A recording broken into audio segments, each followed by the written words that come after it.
You beat the eggs. The thing about baking is we watch Instagram, we watch Facebook, we watch content creators, and you'll see they put the eggs and sugar together, right? So this is just eggs.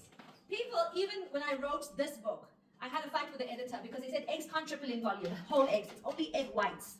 I said to them, guys, no, it is whole eggs can triple in volume. The secret is you need to get the eggs to triple in volume. It looks like milkshake, right? And then you add the sugar, right? So now I'm going to add the sugar. But it was making a funny noise today. So. All right, so for all of you here, I normally do a double layer cake, but we are going to do 2 single layer cakes because they cool faster, we can ice them faster, and then you've got cake at home. So now I'm going to add sugar.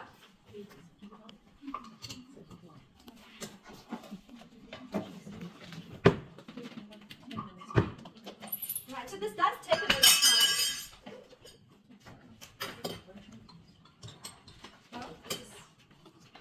So now you're going to get this going again on a medium speed, okay? So this is really important because even when you see baking recipes with butter and sugar, people put butter in, they put the sugar on top, and then they try to cream. It doesn't work like that. So one of the things about big in a class, people say, oh, the mixer was going for so long. Once you start whipping eggs, you can't stop. Nothing's going to happen to those eggs if you whip them for 30 minutes. And you can't overbeat it. You have to actually put your stuff in there so nobody can use your machine. So here, the sugar is going to melt and it's going to dissolve and it makes the eggs a little runny. So once the sugar goes in, you lower the speed of the mixer and then you whip it until it leaves a ribbon on the surface. I'm going to show you what that looks like just now. It will leave a ribbon on the surface for about 3 seconds. Then you know it's a stable egg base. And if you forget to put baking powder in this recipe, I promise you the cake's going to be fine. One of the trickiest things was actually learning how to bake without baking powder because there's so much air in the cake.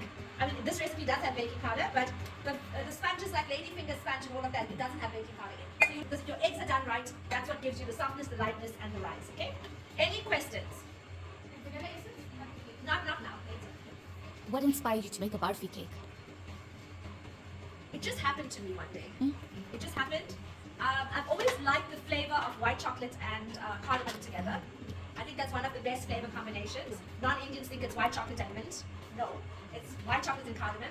And I was playing around with the cardamom cake recipe and with white chocolate, and it tasted like barfi, so it became a barfi cake. And I think this is like my platinum recipe. I've baked so many barfi cakes in the last 13 years in the shop, it's crazy. But the first time barfi cake featured was in the Garden and Home magazine, I think it was, yeah. So they were the first ones to feature my barfi cake recipe. So it's one of the, it's never going to go out of fashion. People are always going to order it, so there, yeah. All right, so the dough is resting now for the donut.